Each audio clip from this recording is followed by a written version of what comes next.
Quem foi que fez o diabo afinal? Da onde veio esse bicho tão ruim? Olá, meu amigo, olá, minha amiga. Seja muito bem-vindo ao nosso canal de meditações diárias. Você está aqui no item da playlist do nosso canal Estudos Bíblicos. E você está aqui me acompanhando no nosso segundo estudo bíblico, que é o estudo intitulado Quem Criou o Diabo? Seja muito bem-vindo. E olha só, um recado importante para você. Se esse canal tem sido importante para você, se os nossos vídeos têm abençoado a sua vida, por favor, não deixe de se inscrever. Ok? Estamos combinados? Tá bom? Você está usufruindo, você está se beneficiando do canal. Então, ajuda a gente aí. Se inscreve no canal, compartilha com algum amigo, ativa o sininho de notificações, faz algum comentário que o YouTube vai entender que o nosso vídeo está sendo relevante e ele vai sugerir o nosso canal e os nossos vídeos para mais pessoas. Caso você não tenha um comentário, mas tenha uma necessidade, um pedido de oração, e você pode expor esse pedido, digita nos comentários que eu pessoalmente quero ler o seu pedido de oração e orar pela tua necessidade. Ok? Nos acompanha também nas demais redes sociais nossas. Vamos fazer uma oração para que o Senhor Deus abençoe o estudo bíblico de hoje? Me acompanhe. Pai, abençoe o estudo bíblico de hoje. Nos ajuda a entender esse importante assunto da Escritura Sagrada e que possa ser algo benéfico para a nossa vida espiritual. Em nome de Jesus, amém. Ok, vamos estudar um pouco sobre esse tema tão importante, tão polêmico, não é verdade? Tão curioso. Eu lembro, queridos, que quando eu era pequeno, criança, eu ficava pensando nesse assunto, acerca do diabo. E eu imaginava ele como um ser que tinha chifrinhos, com um rabo lá atrás bem comprido, uma ponta pontiaguda, e ele segurava um cabo grandão com um garfo lá na ponta, um garfo assim de 3 pontas, pontiagudo, para espetar as pessoas. Ele vivia num lugar que era cheio de fogo, o inferno, sabe? Mas o que a Bíblia revela acerca desse ser? Qual é a verdade? Vamos buscar as respostas. O sistema que nós estamos usando na nossa série de estudos bíblicos é o sistema de perguntas e respostas, ok? A gente faz a pergunta e procura então na Bíblia a resposta. O nosso estudo de hoje ele vai ter mais ou menos 6 ou 7 perguntas. E a primeira pergunta é: como era o diabo no princípio? A resposta está no livro de Ezequiel, capítulo 28. Se você tiver uma Bíblia aí, ou uma caneta e um papel, você pode anotar para estar conferindo depois se quiser. Ok? Ezequiel 28, versículos 12 e 13. Diz assim: Filho do homem, levanta uma lamentação contra o rei de Tiro e dize-lhe: Assim diz o Senhor Deus, tu és o sinete da perfeição, cheio de sabedoria e formosura. Estavas no Éden, jardim de Deus. De todas as pedras preciosas te cobrias: o sardio, o topázio, o diamante, o berilo, o ônix, o jaspe, a safira, o carbúnculo e a esmeralda. De ouro se te fizeram os engastes e os ornamentos, no dia em que foste criado. Foram ele preparados. Aqui, o autor bíblico Ezequiel, ele está fazendo uso da figura do um rei humano, o rei da cidade de Tiro, mas está usando meramente como ilustração, porque ele, na verdade, está também se referindo a Lúcifer, um dos primeiros anjos a serem criados. Como nós sabemos isso? Porque o início do versículo 13 diz que esse ser aqui estava no Éden, jardim de Deus, e o rei de Tiro não estava lá, não poderia estar lá. Então está se referindo a Lúcifer. E o texto diz no versículo 12 que esse ser era cheio de sabedoria e formosura, era o sinete da perfeição. E o versículo 13 diz que ele era revestido de diamante, ônix, topázio, jaspe, de ouro, ou seja, de muitas pedras preciosas. Era um ser extremamente bonito, formoso e sábio. Assim era o anjo Lúcifer. Segunda pergunta: que funções esse anjo desempenhava nas cortes celestiais e que detalhes a mais a Bíblia Sagrada nos dá acerca desse ser? Aqui mesmo onde estamos, Ezequiel 28, versículos 14 e 15. Tu eras querubim da guarda ungido. Percebe que de fato está falando de um ser espiritual, angelical? Aqui está se referindo a uma das classes de anjos que existe no céu, querubins. que são anjos que sempre estão próximos do trono da majestade de Deus. Tu eras querubim da guarda ungido, e te estabeleci. Permanecias no monte santo de Deus, no brilho das pedras andavas. Perfeito eras nos teus caminhos, desde o dia em que foste criado, até que se achou iniquidade em ti. Aqui diz que Deus fez um ser perfeito, sem pecado, mas um dia, de uma forma misteriosa, que o texto bíblico não dá muitos detalhes, se achou pecado, iniquidade nesse ser. Terceira pergunta. Qual foi o pecado de Lúcifer? Como entrou o pecado no coração desse ser? Temos que recorrer agora ao livro de Isaías, no capítulo 14. Queira me acompanhar. Vamos ler os versículos 13 e 14. Lemos. Tu dizias no teu coração: eu subirei ao céu, acima das estrelas de Deus, exaltarei o meu trono. E no monte da congregação me assentarei, nas extremidades do norte. Subirei acima das mais altas nuvens, e serei semelhante ao Altíssimo. Você percebeu a intenção no coração desse ser? Ele queria o trono de Deus. Ele queria o poder de Deus. Ele queria a função de ser Deus. E você sabe o que aconteceu então? Aqui entra a terceira pergunta. O que aconteceu diante desse desejo, desse plano, desse ser? Vamos lá. O que aconteceu lá no céu? Apocalipse, capítulo 12, versículos 7, 8 e 9. Lemos. Houve peleja no céu. Uau! No céu houve uma guerra. Miguel e os seus anjos pelejaram contra o dragão. Também pelejaram o dragão e seus anjos. Todavia não prevaleceram, nem mais se achou no céu o lugar deles. E foi expulso o grande dragão, a antiga serpente, que se chama Diabo e Satanás, o sedutor de todo o mundo. Sim, foi atirado para a terra, e com ele os seus anjos. Percebemos na leitura agora desse texto que o diabo lá no céu, ele conseguiu alguns aliados para a causa dele, que ele queria ser Deus, queria tirar Deus do trono, do universo.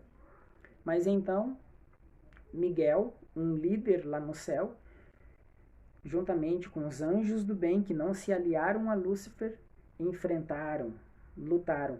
O texto não dá detalhes se foi um confronto físico, se foi um confronto verbal, de diálogo. Eu entendo que foi um confronto físico mesmo. E então, Lúcifer com seus anjos foi expulso. E você percebeu o versículo 9? O texto diz que ele foi expulso para a terra, e com ele os seus anjos. E o texto diz que ele é o sedutor. Ele seduz, ele engana, ele mente, ele convence as pessoas a ir para o lado dele. E ele faria agora a sua obra de sedução aqui no planeta Terra. E aqui entra a nossa próxima pergunta. Pergunta de número 5. O que ele fez assim que ele chegou aqui no nosso planeta Terra? Me acompanhe. Gênesis, capítulo 3. O primeiro livrinho da Bíblia Sagrada. Versículos 1 até o 7. Mas a serpente, mais sagaz que todos os animais selváticos que o Senhor Deus tinha feito, disse à mulher: é assim que Deus disse: não comereis de toda a árvore do jardim? Respondeu-lhe a mulher: do fruto das árvores do jardim podemos comer, mas do fruto da árvore que está no meio do jardim, disse Deus: dele não comereis, nem tocareis nele, para que não morrais. Então a serpente disse à mulher: é certo que não morrereis, porque Deus sabe que no dia em que dele comerdes, se vos abrirão os olhos, e como Deus, sereis conhecedores do bem e do mal. Vendo a mulher que a árvore era boa para se comer, agradável aos olhos, e árvore desejável para dar entendimento, tomou-lhe do fruto e comeu, e deu também ao marido, e ele comeu. Abriram-se então os olhos de ambos, e percebendo que estavam nus, coseram folhas de figueira, e fizeram cintas para si. Que tragédia! Deus fez uso de uma serpente, que era um animal muito bonito naquela época. Fez com que a serpente falasse. Enganou, seduziu, mentiu para Eva. Falou verdades, mas misturou com mentiras. A Eva pecou, desobedeceu, porque Deus tinha dado uma ordem. No capítulo anterior, no capítulo 2 de Gênesis. Não toquem, não comam aqui no fruto da árvore do conhecimento do bem e do mal, para que vocês não morram, para que vocês tenham uma vida eterna. A Eva comeu, levou para o Adão e o Adão também comeu. E então entrou o pecado, a desobediência a Deus, aqui no nosso planeta. Ok, mas existe esperança, sabe? Nós vamos agora para a penúltima pergunta, a sexta, e vamos ler aqui na Bíblia qual será o destino do diabo, de Satanás. Mateus capítulo 25, queira me acompanhar, versículo 41. Vou ler. Então o rei dirá também aos que estiverem à sua esquerda: apartai-vos de mim, malditos, para o fogo eterno, preparado para o diabo e seus anjos. Esse rei aqui é Jesus. Aqui, essa fala faz parte de um discurso que Cristo fez. Jesus diz que lá no tempo do fim, Jesus vai ordenar que o diabo e seus anjos, juntamente com todas as pessoas que queiram se aliar a ele, em desobediência a Deus, em rebelião, irão para um lago de fogo que queima. Ou seja, o final do diabo será a morte, a destruição. E não mais haverá pecado, não mais haverá desobediência a Deus. Então, não haverá as consequências do pecado, o sofrimento, a dor, a morte e tudo que assola hoje o nosso mundo. Vamos para a última pergunta agora? Vamos lá? Sétima pergunta. Como nos proteger do diabo hoje? A Bíblia diz que ele é um ser real, ele é uma pessoa, assim como você e como eu, mas ele é espiritual e muito mais inteligente, experiente, mais vivido. E ele é um sedutor. Ele quer que você sirva a ele, mesmo que você talvez não perceba conscientemente, mas talvez alguns de nós estamos servindo a ele e caminhando como ele para a destruição final no fogo. Como então você e eu podemos nos proteger desse arqui-inimigo de Deus? A resposta está aqui no finalzinho da Bíblia, próximo ao Apocalipse. 1 João, capítulo 3, versículos 8 e 9. Eu vou ler aqui pra gente, tá bom? Diz assim: aquele que pratica o pecado procede do diabo, porque o diabo vive pecando desde o princípio. Para isto se manifestou o Filho de Deus, para destruir as obras do diabo. Todo aquele que é nascido de Deus não vive na prática de pecado, pois o que permanece nele é a divina semente. Ora, esse não pode viver pecando, porque é nascido de Deus. Aqui há um contraste. O versículo 8 falou dos que são filhos do diabo. Eles vivem na prática do pecado. Gosta do pecado, pratica o pecado, não quer deixar o pecado, as coisas erradas. E o versículo 9 fala dos que são nascidos de Deus. Esses vivem em obediência a Deus. Não que eles nunca pequem, não que eles nunca falhem, porque todos nós somos pecadores, mas eles não vivem na prática do pecado.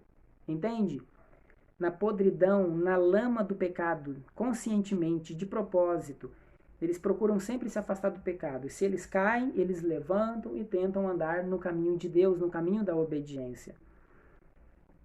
Sabe, uma certa vez eu assisti em uma palestra de um senhor, ele colocou um vídeo muito forte que chamou minha atenção e me despertou. Aquele vídeo mostrava um ursinho, um filhote de ursinho, próximo a um rio. E então, eu não lembro se é uma onça, é um animal, um felino de porte grande, tentava pegar esse ursinho, e esse ursinho fugia. E esse ursinho passou correndo, caminhando em cima de um tronco, tentando atravessar o rio, o riacho, não recordo, de um lado para o outro. E aí ele caiu na água, e a onça batia nele, e corria atrás dele, enfim. E o ursinho desesperado, fugindo com medo. E de repente, quando não tinha mais solução para aquele filhote de ursinho, quando aquele felino estava prestes a abocanhá-lo, a matá-lo, eis que se levanta atrás do filhote pequeno, a mamãe urso. Ela fica de pé, ela grita, ela ruge, e então aquele felino decide fugir, ir embora, porque não ia poder vencer em um combate a mamãe urso. Assim se dá com você e comigo. De repente eu estou falando com alguém que é viciado em bebida, em droga, em pornografia, em adultério, em roubo. Talvez você gosta de mentir e não consegue deixar esse hábito. Talvez você é alguém que já serviu a Jesus, andou no caminho dele, mas você nunca mais frequentou a igreja, nunca mais leu Bíblia, nunca mais orou, você se jogou no pecado, você se veste do jeito que quer, come o que quer, fala o que quer, fala de quem quer, maltrata a esposa, xinga, fala palavrão dentro de casa. Sabe? Você agora é um verdadeiro filho do diabo. Mas existe esperança para mim e para você. Tudo depende da nossa escolha. Tudo depende de nós fazermos como esse ursinho, fugir do diabo, fugir das coisas erradas, fugir do pecado. O diabo não pode obrigar você e nem a mim a pecar. Ele pode nos tentar, ele pode colocar o pecado na nossa frente, mas ele não pode nos forçar a pecar. Você e eu podemos fugir como o ursinho fugiu. E então Jesus vai se erguer grande, gigante, poderoso, e ele vai afastar Satanás da nossa vida. Ele vai continuar tentando, ele vai continuar se aproximando, mas todas as vezes você e eu podemos orar a Deus e fugir, se afastar de Satanás, das tentações dele. Existe esperança para você, existe esperança para mim também. Você gostaria de segurar na mão de Jesus? Você gostaria de fugir de Satanás, do inimigo? Eu quero te convidar para que você se refugie em Jesus, para que você escolha a Jesus, para que você fuja do inimigo, para que você não seja amigo, parceiro de Satanás. Ele que gosta do pecado, ele é quem vai para o fogo. Você e eu não precisamos ir para o fogo. Vamos orar, vamos dar o coração a Cristo, vamos pedir que Jesus nos socorra se nós sentimos que não temos força. Oremos. Pai Celestial, olha para essa pessoa que está assistindo esse vídeo. Ela não tem forças para fugir do pecado, dos vícios, dos maus hábitos, das más amizades que levam ela para as festas, para a bebida, para o cigarro, para as drogas, para o pecado. Ela não tem força sozinha, mas o Senhor pode dar força. O Senhor pode se levantar como a mamãe urso e afastar Satanás da vida dessa pessoa. Ajuda essa pessoa a se aproximar mais de Ti, Senhor, a Te buscar de todo o coração através da Bíblia, através da oração, através de uma vida de obediência. Acolhe essa pessoa, abraça essa pessoa, perdoa os pecados dessa pessoa, salva a vida dessa pessoa. Por favor, Senhor, queremos distância do diabo, de Satanás e da vontade dele. Em nome de Jesus, oramos. Amém. Agora você já sabe que o diabo, ele criou a si mesmo. Deus criou um anjo bom, perfeito, mas o diabo escolheu pecar. E você e eu, nós podemos escolher Jesus. E podemos escolher nos afastar do inimigo de Deus. Tá legal? E nunca se esqueça, Deus é o nosso refúgio e fortaleza, socorro bem presente nas tribulações.